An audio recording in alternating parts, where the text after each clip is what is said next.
अगर कल यही संख्या रही तब तो मैं जरूर अपनी कथा में कहूंगी कि नांदेड़ जैसे भक्त मैंने देखे नहीं।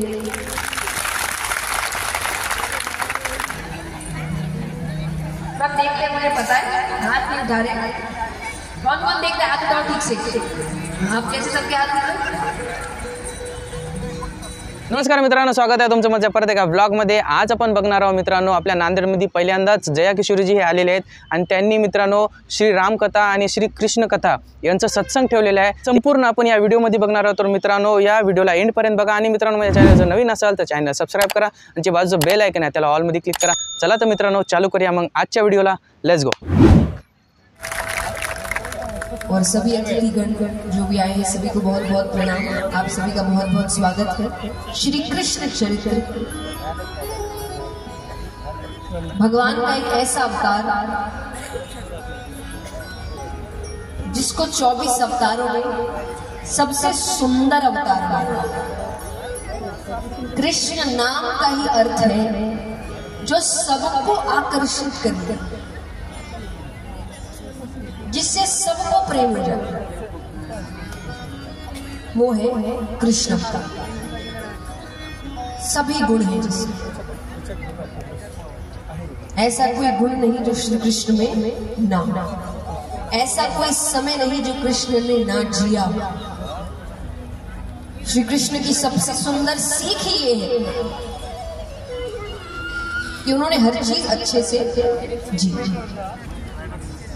चाहे उनका बचपन है, चाहे उनके संबंध है, चाहे उनका कार्य है, चाहे ज्ञान है, चाहे भक्ति है, सब में अपना सब कुछ दिया।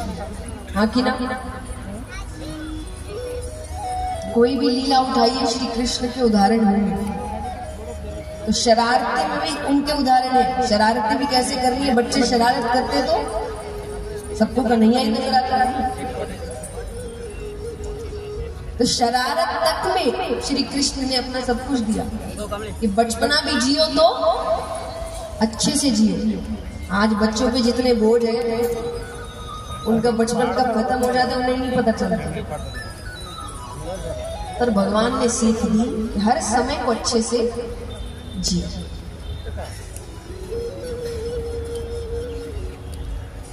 तो ऐसे श्री कृष्ण के बारे में हम आज बात करेंगे। चाहे ब्रज के प्रसंग हो, चाहे महाभारत के प्रसंग हो, चाहे गीता का ज्ञान हो, सबसे कुछ ना कुछ, क्योंकि एक ही दिन में पूर्ण रूप से श्री कृष्ण के बारे में बात करना तो संभव शायद पूरी जिंदगी निकल जाए फिर भी हम उनकी लीलाओं को समझ ना पाए, और छोटी सी कोशिश। तो सबसे पहले शुरुआत करते हैं। उग्रसेन नामक राजा हुए, उनके 9 पुत्र। सबसे बड़े पुत्र का नाम कंस। देव की माता कंस की चचेरी बहन थी, पर वो सगी बहन से भी ज्यादा प्रेम करते थे उनसे। उन्होंने उनका विवाह अपने मित्र वसुदेव जी के साथ कराया। अब विवाह के बाद विदाई हो रही है तो बहन को खुद छोड़ने जा रहे हैं। अब रास्ते में रथ चला कर जा रहे हैं कि बीच रास्ते आकाशवाणी होती है कि मूर्ख कंस, जिस बहन को इतने प्रेम से लेकर जा रहा है उसी बहन की 8वीं संतान तेरा काल बनेगी, तेरे मृत्यु का कारण बनेगी। अब कंस कहे काल तब बनेगी जब पैदा होगी। अरे मैं देवकी को ही मार दूंगा तो संतान कहां से होगी। मारने लगते हैं कि वसुदेव जी कहते हैं 8वीं संतान से खतरा है, मैं अपनी हर संतान लाकर दूंगा। देवकी को पूछो। ठीक है, दोनों को कारागार में डाल दिया गया। कंस ने कहा संतान होते ही मुझे बता। पहली संतान हुई, वसुदेव जी लेकर जाते हैं। अब लीला देखिए, जब पहली नारद जी सोचे कि ऐसा हो गया तो फिर भगवान आएंगे कैसे। तो नारद जी एक कमल का पुष्प लेकर कंस के पास पहुंचते हैं। जल्दी जल्दी बैठिए। जितनी जल्दी खड़े होते उतनी जल्दी बैठना है।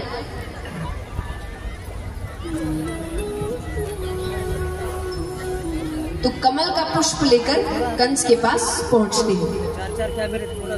अब कंस से कहे कि बताइए इसकी पहली पत्ती कौन सी है और 8वीं पत्ती कौन सी। कंस कोशिश करते हैं। कंस कहे ये कैसा प्रश्न है, इसकी तो हर पत्ती पहली और हर पत्ती 8वीं। तो नारद जी कहे तो तुम्हें क्या पता कृष्ण ने कैसी गिनती करी है, क्या पता उल्टी गिनती करी है, पहली संतान या 8वीं संतान। कंस समझ गए क्या करने की कोशिश कर रहे हैं नारद जी। कारागार के अंदर जाते हैं, बच्चे को गोद में उठाते हैं और बड़ी क्रूरता से उसकी हत्या कर देते हैं। पहली संतान, दूसरी संतान, तीसरी संतान, चौथी संतान, 5वीं संतान, 6ठी संतान, 6 संतानों को कंस मारते हैं। 7वीं संतान को भगवान देवकी माता के गर्भ से ही रोहिणी माता के गर्भ पहुंचा देते हैं। ये कौन हुए?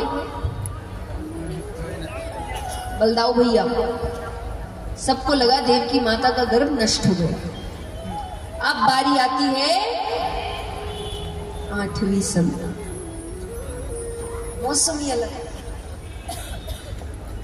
पहला महीना गुजरता है, दूसरा महीना गुजरता है, सावन का महीना आता है, मोटी मोटी बूंदें बरस रही है, मोर नृत्य कर रहे हैं, आइए प्रभु जल्दी आइए।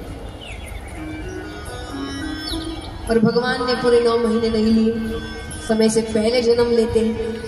मध्य रात्रि में, कृष्ण पक्ष में, रोहिणी नक्षत्र में, कारागार के अंदर मथुरा में छोटे से प्यारे से श्री कृष्ण जन्म लेते।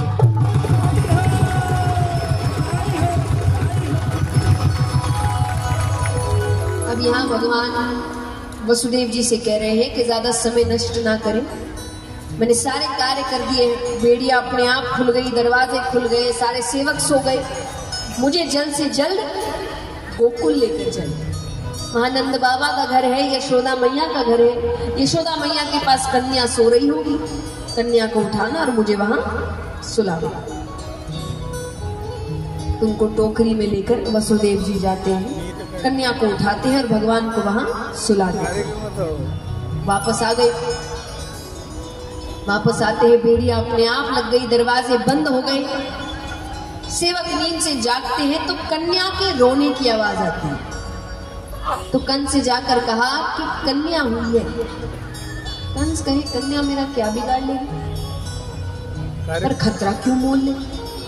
तो जाते हैं, कन्या को उठाते हैं और जैसे हर बच्चे को मारने की कोशिश की थी, कन्या को मारने लगते हैं कि वो कन्या आकाश मार्ग पर चली जाती है। कन्या कहे मूर्ख कंस, तेरा काल तो कब का गोकुल पहुंच गया, अब अपने दिन गिनने शुरू कर दो। अब यहाँ पर नंद बाबा ने बहुत बड़ा उत्सव मनाया। अब देखिए उत्सव तो सभी मनाते हैं, आपके घर में भी खुशखबरी होगी, आप भी उत्सव मनाएंगे, हाँ कि ना।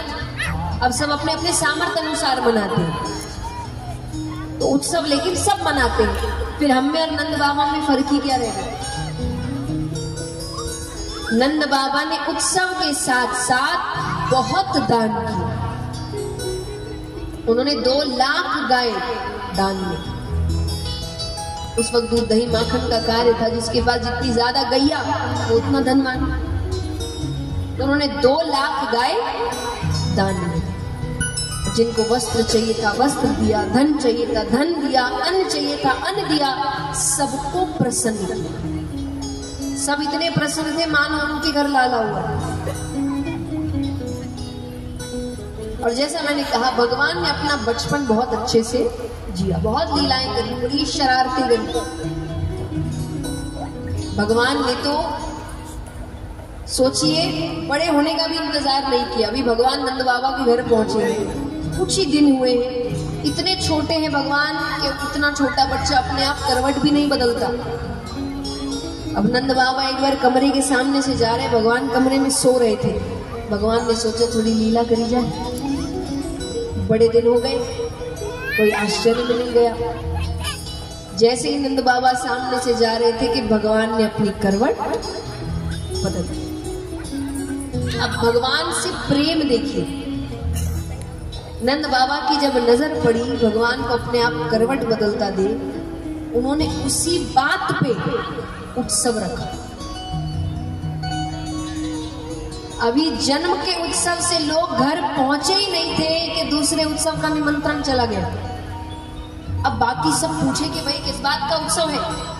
नंद बाबा कहे लाला ने अपने आप करवट बदल ली।